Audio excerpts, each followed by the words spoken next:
This week in the Boardroom, brought to you by corporate board member and host NYSE Euronext, along with governance knowledge partners, the Center for Audit Quality, and Grant Thornton, and contributing partners, National Investor Relations Institute, and the Society of Corporate Secretaries and Governance Professionals.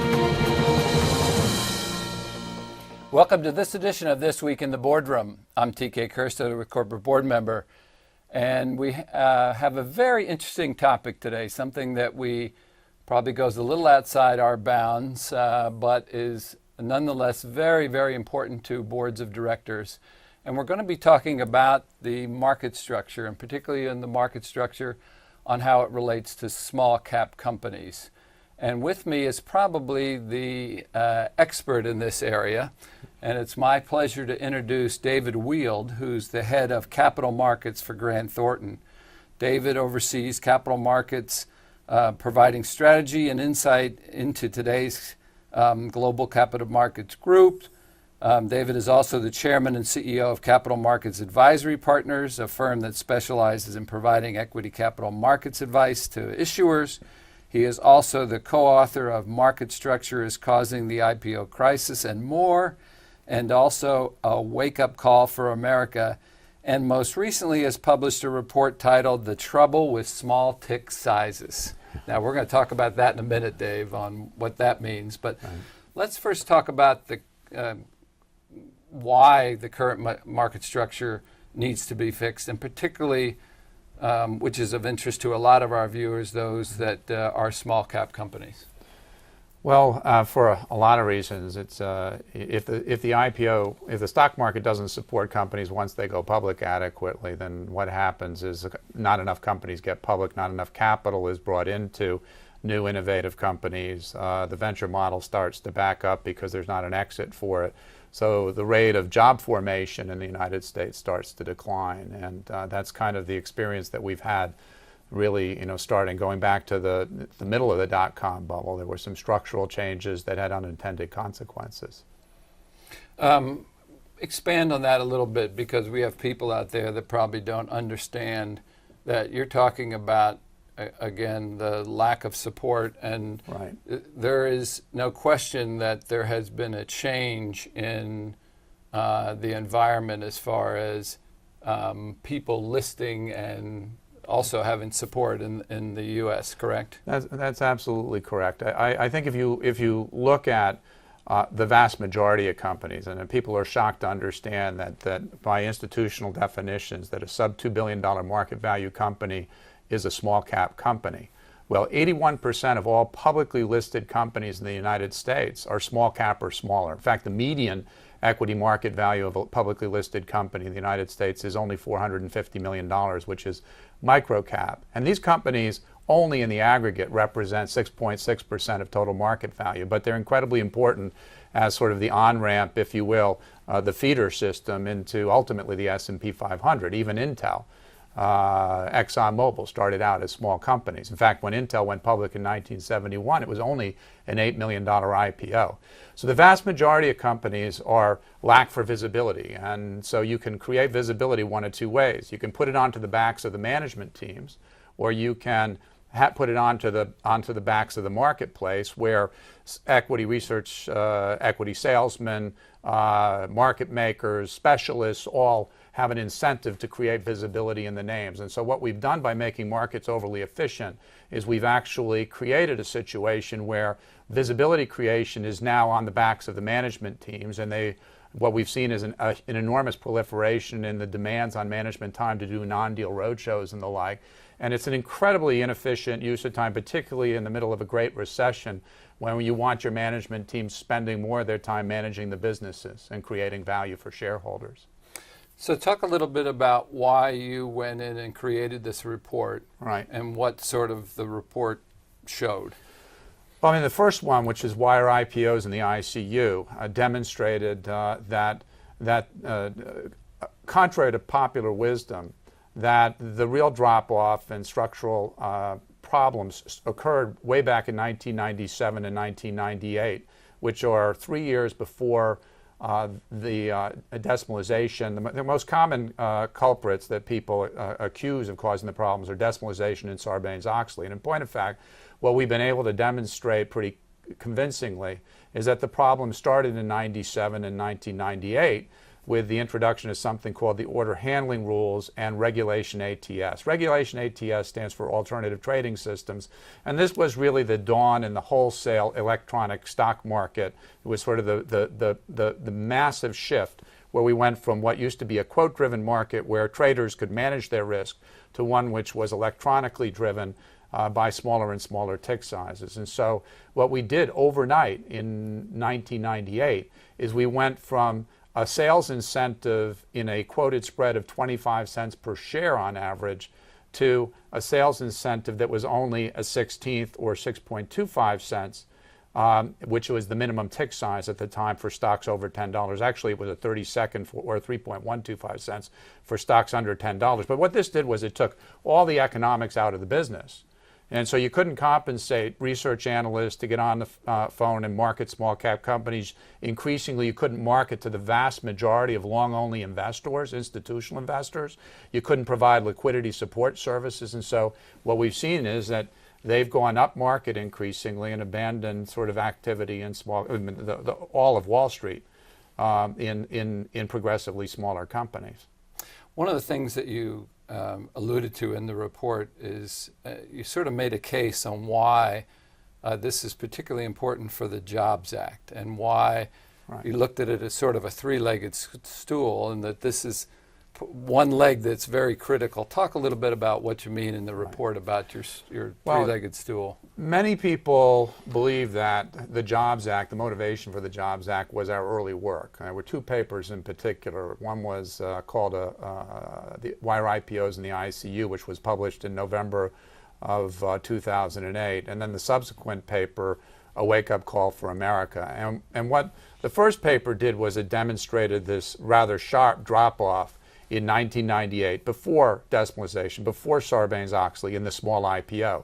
Small IPOs prior to 1998 represented on average about 80% of all IPOs, being defined as small, being defined as sub $50 million in size. Then overnight, practically, they only represented 20% of the market for IPOs, and they never recovered in terms of a percentage of market. And of course, there are many more small companies than there are large companies. So this was sort of the effect of taking all of that support out of the stock market. It really was an aftermarket support problem.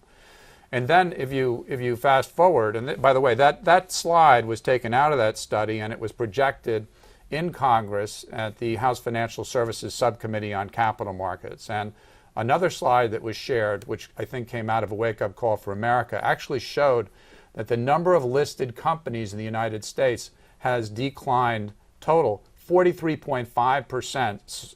Think about that. We've lost 43.5% of all listed companies from the U.S. stock markets since the peak in 1997.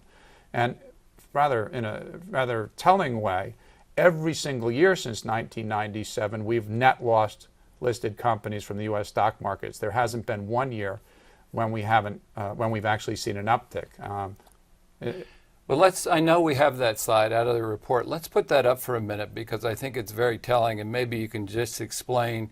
It's going to be difficult to see, and we'll give everybody sort of where they can go get a better view of this. But I think it's very relevant to show the line for China and show the line for the U.S. So let's put that up on the screen a minute, and just if you could refer to that. Well, right. And there was actually in the House subcommittee, if you can imagine this, on capital markets, there was a congressman in the Q&A section that asked me a leading question. He said, Mr. Weild, he said, where is the United States on this chart? And I said, sir, we're at the bottom. He said, Mr. Weild, where is China on this chart? And I said, they're at the top. He said, Mr. Weild, which one would you like to be? And I said, of course, the one at the top.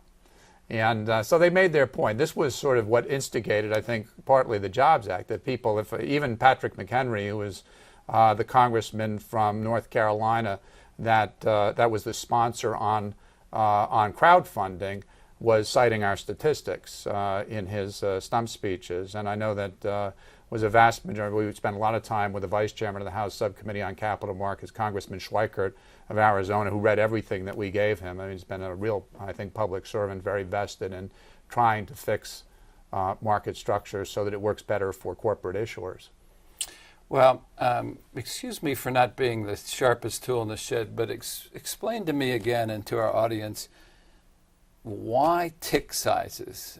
Why tick sizes are important, and to make sure that small cap companies have sort of the incentive, if you will, to be followed and pushed and marketed. Well, tick sizes are the smallest increment in which you can trade a security, and in the United States now that smallest increment is a penny that you can quote securities in.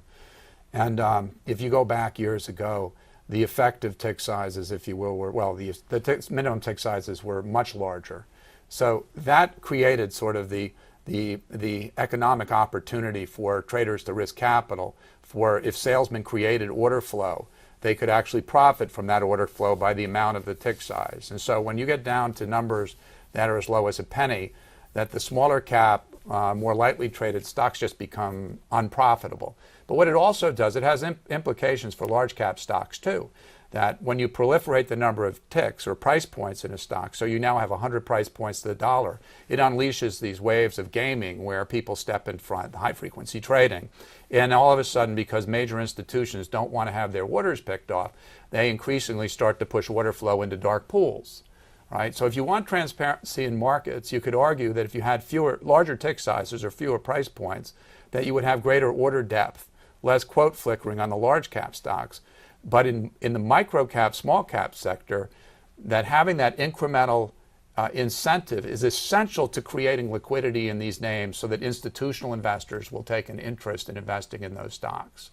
You're not going to, every institutional investor looks at volumes in stocks to try and understand how much of a position they can acquire without moving the price, how much they'll be able to sell should they decide to liquidate. They don't want to get stuck in a long position. And so the amount of liquidity making that occurs in small cap stocks is directly proportional to the size of the ticks.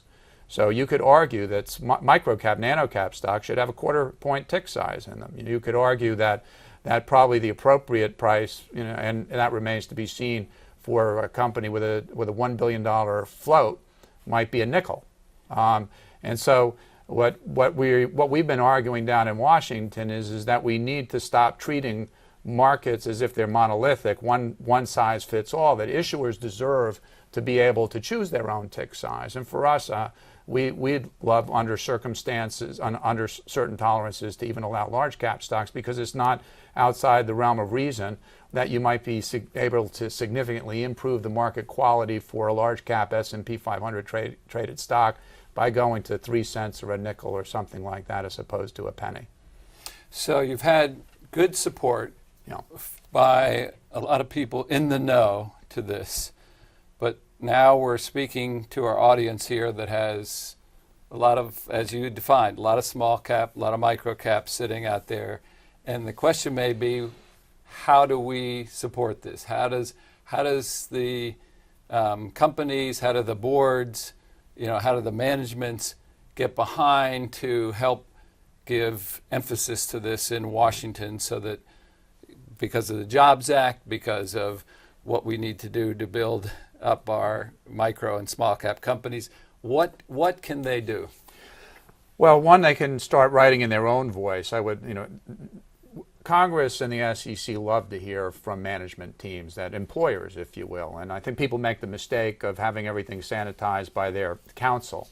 The current co-chairman of the SEC Advisory Committee on Small and Emerging Companies is actually the CEO of a microcapitalization company, and she penned a letter to the chairman of the SEC in her own voice. And to Mary Shapiro's credit, she picked it out of the pile because it was very clear that this was somebody that ran a business day in and day out and had something to say. And so I think that people sort of underestimate the value that their voice will bring to the debate. So in your own voice, I think that what we really need to do in this country is to give issuers a more central voice. That one of the unintended consequences of some of the market structure changes is that we've proliferated stock exchanges that only trade securities and don't represent the interests of issuers. There's really only two voices left. Of course, Duncan Niederauer in the New York Stock Exchange is one of those right now to represent issuers. But when you have to look at your flank all the time to worry about how to stay competitive with all of these, sometimes 30 or more trading only interests out there in the marketplace, and where your customers actually own dark pools, makes it very hard to be an effective advocate. So if issuers don't get out there and force their own representation with the Securities and Exchange Commission and with Congress, that there is a real risk that market structure doesn't serve their best interests. Well, David, all I can say is our viewers, particularly small microcap, want to say thank you to Grant Thornton and to your work on this.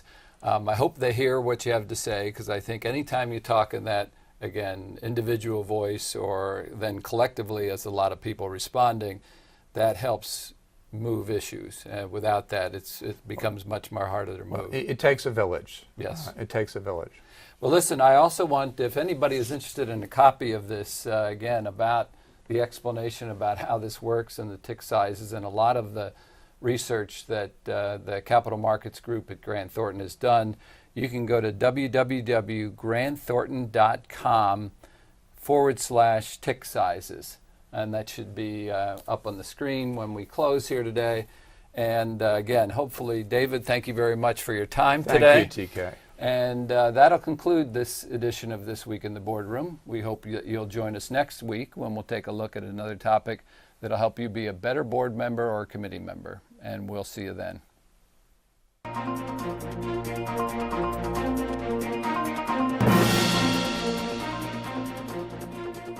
Join us again next week for This Week in the Boardroom, brought to you by corporate board member and host NYSE Euronext, along with governance knowledge partners, the Center for Audit Quality and Grant Thornton, and contributing partners, National Investor Relations Institute and the Society of Corporate Secretaries and Governance Professionals.